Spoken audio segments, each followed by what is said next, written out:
Bonsoir à tous, bienvenue sur la chaîne toujours proche des populations. Merci de choisir RTI2 pour vous informer à la une de l'actualité de ce week-end. L'escale 225 nous conduit ce soir à Vitré 1, village du département de Grand Bassam, où l'une des attractions demeure la fête de génération qui marque la nouvelle année en pays Bétibé. Une localité riche de par son histoire et sa diversité culturelle, découverte dans quelques instants. À l'international, grosse colère à la COP29 à Bakou, estimant qu'ils n'ont pas été entendus. Les pays les plus vulnérables au changement climatique claquent la porte d'une réunion avec la présidence. Merci pour votre fidélité. Place à la rubrique du jour.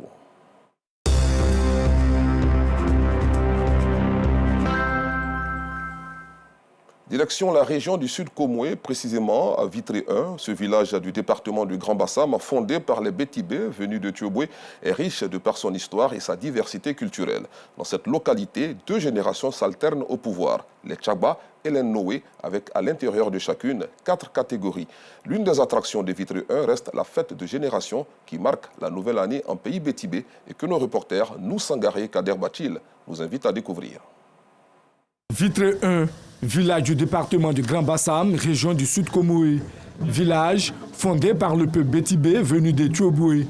Mobio Nkan Jean-Ange est l'un des anciens du village. Il est aussi membre de la famille Vénan, famille détentrice du pouvoir à Vitré 1. Le peuple Bétibé de Vitré 1 vient de Thioboué. Ils habitaient tous là-bas. Et ils ont hébergé les Agnis là, ils ont fait la guerre.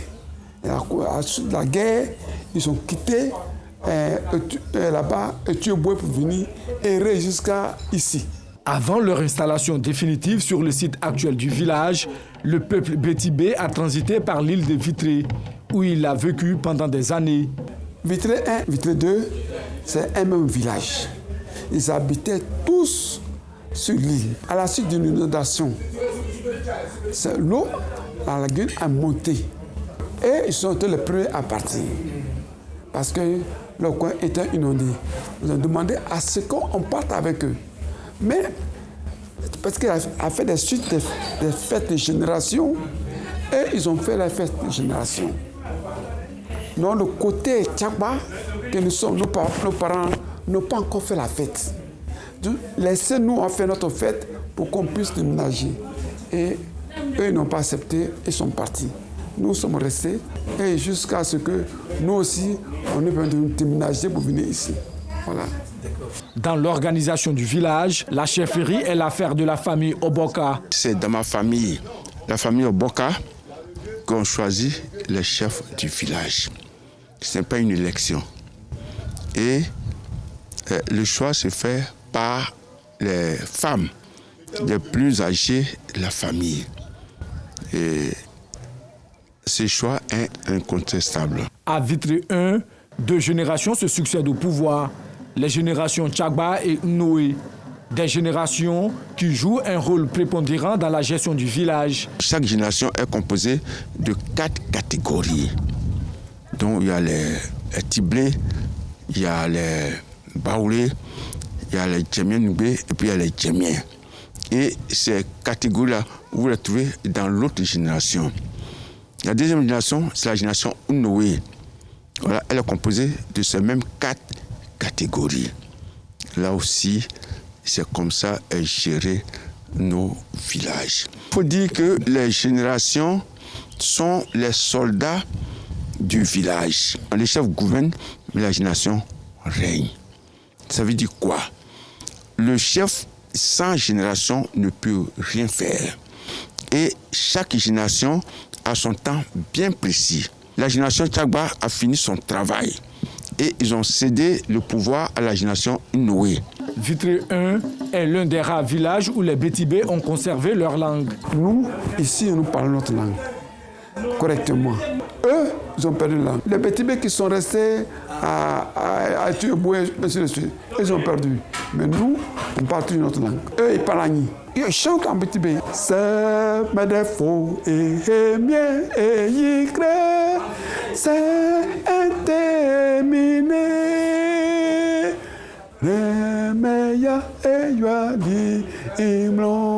Si je t'appelle, Seigneur, Si tu ne m'écoutes pas, je serai perdu pour toujours. Voici la signification de ce chant. Et c'est justement pour ne rien perdre de leur culture que chaque année, les habitants du village se retrouvent pour célébrer la nouvelle année. Parfois, cette fête des générations est aussi une occasion pour promouvoir la culture du peuple bétibé dans toute sa diversité.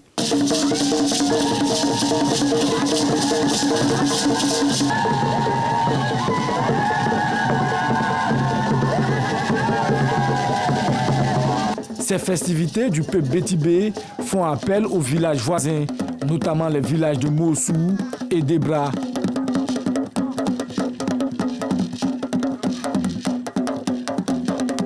Et c'est par une parade lagunaire que ces deux villages, Mossou et Ebra, se signalent.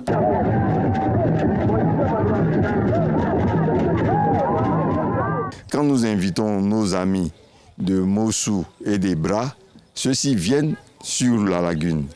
Donc quand ils arrivent dans nos eaux, nous également, nous allons à leur rencontre. Donc leurs guerriers montent dans une pirogue avec leurs tambouriniers. Chez nous également, nous faisons pareil et les guerriers vont se croiser. Voilà, donc au cours de cette rencontre-là, il y a plein d'échanges qui se font. Donc c'est ce que nous appelons la parade lagunaire. Les guerriers dansent étant debout dans la pirogue. C'est deux armées.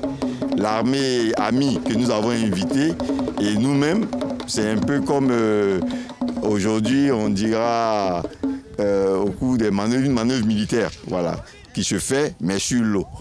Et une fois sur la terre ferme, nous faisons également cette parade-là, mais là, sur la terre ferme, en dansant également au chant des femmes qui chantent les louanges des guerriers, qui chantent les louanges de certaines personnes qui ont marqué la génération. Une fois sur la place publique, l'occasion est donnée aux catégories des différentes générations de mettre en scène leurs chefs guerriers. La danse exécutée par ces guerriers, appelés semblants.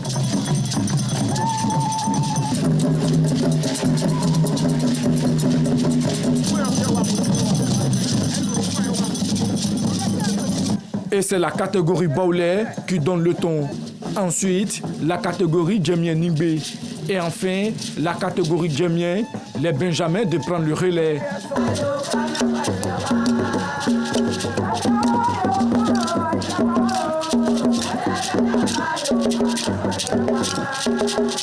Le peuple bétibé du village de Vitré 1, un peuple riche de par son histoire et de sa diversité culturelle. Une richesse culturelle à mettre au profit de la ville balnéaire de Grand Bassam, patrimoine mondial de l'UNESCO.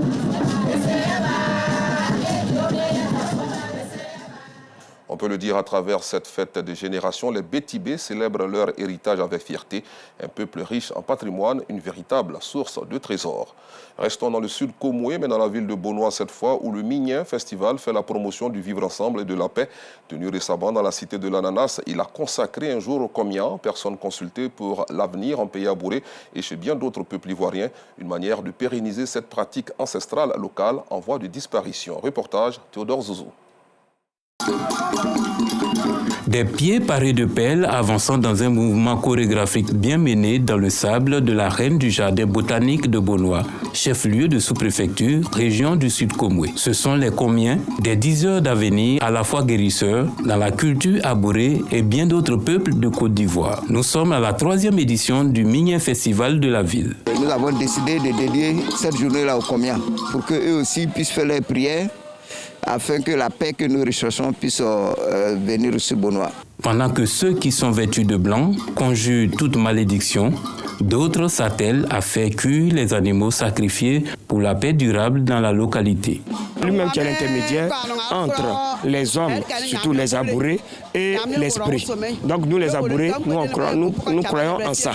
S'il y a un mauvais sort dans la ville de Bonois et que le Comian détecte, ce n'est pas le Comian qui détecte, mais c'est l'esprit qui va détecter à travers le Comian. Et il va ainsi maintenant vers les autorités traditionnelles de la ville, du village. Et en cela, ensemble avec le Comian, nous allons essayer de conjurer à ce mauvais sort afin que la paix y règne dans notre village. Les Comiens occupent une place primordiale dans la gestion de la société abourée. Et c'est cette pratique que le Migné Festival veut pérenniser pour les générations futures. Retour à Abidjan pour parler santé. Novembre est le mois consacré à la sensibilisation pour la prévention de la prostate. Dans la commune de Yopougon, plus de 500 personnes âgées de 45 à 70 ans ont été instruites sur les conséquences de la maladie et comment la prévenir. Cette initiative de l'Association des formations sanitaires à base communautaire de Côte d'Ivoire a été saluée par les participants, nous dit notre reporter Noussangari. À l'échelle mondiale, le cancer de la prostate est le deuxième cancer le plus fréquent chez l'homme après le cancer du poumon, avec 1 400 000 nouveaux cas estimés en 2022. En Côte d'Ivoire, c'est au moins 18 000 personnes âgées entre 50 et 70 ans qui souffrent de la maladie. Déjà, plus de 12 000 cas de décès liés à cette pathologie ont été enregistrés au plan national selon l'Organisation mondiale de la santé. Face à cette situation alarmante, l'Association des formations sanitaires à base communautaire de Côte d'Ivoire, AFOSUCOM, lance une campagne de sensibilisation. En novembre bleu, nous faisons plus de campagnes de prévention dans les mosquées, dans les églises, dans la communauté de notre aire de santé pour venir faire ces examens. Encourager la population à venir se faire consulter s'il y a des débuts d'atteinte de la prostate ou des signes en faveur d'une maladie de la prostate, que les dispositions soient prises le plus tôt possible. Une initiative que les participants trouvent pertinente. C'est pour prévenir ça que nous sommes venus. Jusqu'à présent, je ne ressens pas ces trucs-là. Je ne sais jamais ce qui va se passer demain ou après-demain. Mais je veux vraiment être édifié. Nous sommes venus pour le dépistage. Donc maintenant, c'est la prévention pour savoir si on a ou bien on l'a pas. Je trouve que je suis en bonne santé. Mais c'est le docteur maintenant de me dire à quel état je suis. Voilà. Donc la santé, ça ne lit pas dans le visage, mais c'est dans le corps. Durant 2 jours, plus de 500 hommes âgés de 45 à 65 ans venus des contrées de la commune de Yopougon ont été informés sur les risques de la maladie de la prostate et sensibilisés à la prévention par dépistage volontaire de la prostate. Car selon les médecins, dépister tôt, le cancer de la prostate peut se guérir. Et puis après 5 ans d'activité, une société immobilière de la place a distingué ses meilleurs agents afin de créer une saine émulation entre ses travailleurs et atteindre ses objectifs. Une cérémonie de retrouvailles et de fraternité entre agents relatée par notre reporter Théodore Zouzou. La reconnaissance du mérite est un facteur d'équilibre psychologique pour les employés. Elle donne un sens à leur travail. Cette affirmation est illustrée par cette cérémonie de distinction initiée par une société de construction immobilière de la place. Ses meilleurs travailleurs sont distingués. Ils reçoivent une décoration, un trophée et d'autres présents après 5 ans d'activité. C'est un sentiment de joie, de reconnaissance. Il faut dire que ces 5 années n'ont pas été faciles. On a été confrontés à plusieurs obstacles, mais par la grâce de Dieu, par le travail acharné, par le dévouement, nous en sommes où nous sommes aujourd'hui.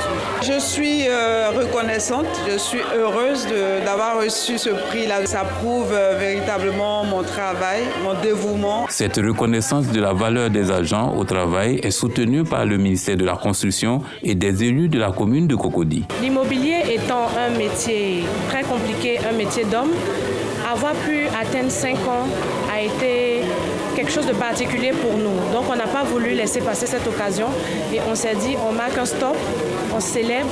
Cocody est en pleine expansion et c'est un plaisir de voir ces administrés qui sont partenaires et qui pensent au développement urbain et surtout au bien-être des habitants. Donc nous avons pris plaisir de participer à cette cérémonie. Cette entreprise immobilière entend permettre à tout habitant de la Côte d'Ivoire d'être propriétaire d'un logement décent et créer une saine émulation entre ses employés afin d'atteindre ses objectifs. Restons dans le secteur de l'immobilier pour dire que la 9e édition du dîner de l'immobilier s'est tenue à Cocody-Angré. Une rencontre d'échange et de partage d'expériences pour donner des rudiments nécessaires à tous ceux qui veulent investir dans ce secteur. Retrouvons Noussangari. Réussir la réalisation de sa minicité de A à Z, c'est la thématique de cette masterclass adressée aux personnes qui souhaitent investir dans le secteur de l'immobilier. Qu'est-ce qu'une minicité? Qui peut la réaliser? Quelle est la fiscalité adaptée à une minicité? Comment connaître la rentabilité du projet avant de l'avoir lancé? Ce sont entre autres problématiques qui ont été abordées au cours de cette rencontre. Nous avons créé un événement événement en présentiel, parce que nous savons tous que l'immobilier fait peur, parce qu'il y a beaucoup d'arnaqueurs. Un événement en présentiel rassure les clients, rassure le monde. La conférence est dédiée à tout venant, voilà, principalement pour ceux qui veulent investir dans l'immobilier. Nous vous donnons des outils, nous vous donnons des stratégies pour pouvoir installer et bâtir votre business dans l'immobilier à travers les mini-cités. Une rencontre d'échange et de partage d'expériences enrichissant pour les participants. On est quelquefois tenté de vouloir un peu rentrer dans les faits de programme immobilier, mais quelquefois, lorsqu'on n'a pas la notion de tout ça, on se perd dedans. Voilà, donc il est important de vouloir venir se faire former pour connaître les bases, pour connaître les rouages, surtout avec les gens qui sont déjà expérimentés.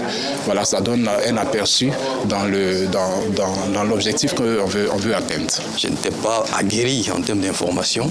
Je suis venu recueillir des informations auprès des experts et voir comment, dans quelle mesure aussi me lancer dans ce domaine. Et avec ce que nous avons entendu, je pense que voilà, on a eu quand même certaines informations qu'on n'avait pas, qui peuvent nous permettre donc de déjà poser les premiers pas.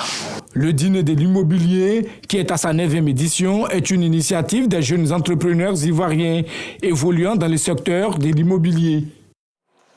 Un mot de sport dans ce journal. La grande famille du rugby ivoirien était en assemblée générale élective à Cocody, les deux plateaux. Contre toute attente, les mandants n'ont pas réussi à départager les deux candidats à la présidence. Le docteur Tano Elvis, président sortant, et Lucas Coré, qui malgré les deux tours sont restés en égalité parfaite à l'issue des décomptes. Les détails avec Véronique Conan. Ni docteur Elvis Tano, ni Lucas Coré.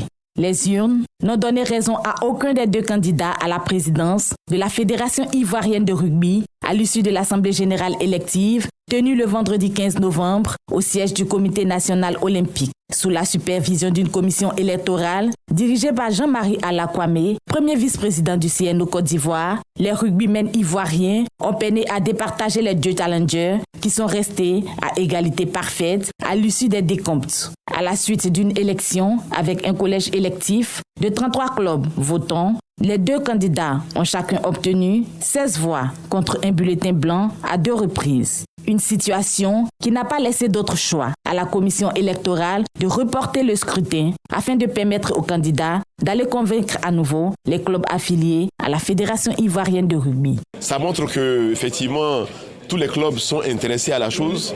Il va falloir que les candidats eux-mêmes aussi puissent aller vers les clubs et les convaincre de voter pour eux. Je suis heureux qu'on finisse sur la bonne humeur. On aurait voulu avoir un président, ce n'est pas le cas, mais je pense que dans 2 semaines, 3 semaines maximum, le président sera connu. Il est très important même pour chacun d'entre nous de mettre balle à terre afin que le rugby de Côte d'Ivoire retrouve ses lettres de noblesse. Dans un premier temps, cette journée a permis à toute la grande famille du rugby ivoirien de se retrouver, de fraterniser, parce que nous sommes tous frères autour de la balle ovale. Et c'est avec plaisir que nous avons revu certains visages que nous avions perdu de vue depuis longtemps.